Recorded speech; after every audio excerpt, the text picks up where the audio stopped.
लहरियासराय स्थित एल.एन. मिश्रा पथ दारूभट्टी चौक के पास थोड़ी सी बारिश में ही जल जमाव की स्थिति उत्पन्न हो गई। वहीं लोगों को सड़क से गुजरने में काफी समस्याओं का सामना करना पड़ रहा था। स्थानीय व्यक्ति ने हमारे संवाददाता से बात कर नगर निगम के बारे में काफी शिकायत की है।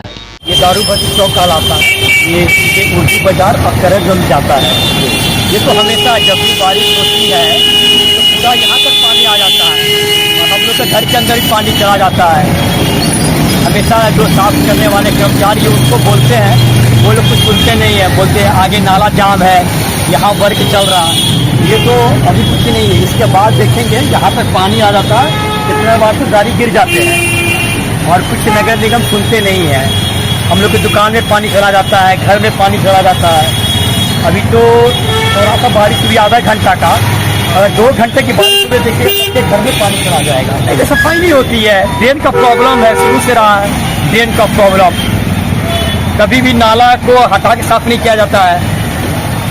एक प्रॉब्लम है, ड्रेन का प्रॉब्लम है। ड्रेन का प्रॉब्लम रहेगा, घर में पानी जाएगा। नगर निगम सिर्फ टैक्स वसूलता है, कर्मचारी लोग बस आते हैं, हल्का झाड़ू मार के चले जाते हैं। कहने पर भी लोग सुनते नहीं हैं। जो शहर के मेयर हैं, जो हमारे एमएलए हैं, उनको सोचना चाहिए कि उनको लोग वोट दे देता है कि बोलते हैं कि हम जनता का सेवा करेंगे। क्या सेवा? यही है, पूरे पानी ही पानी घर में, तो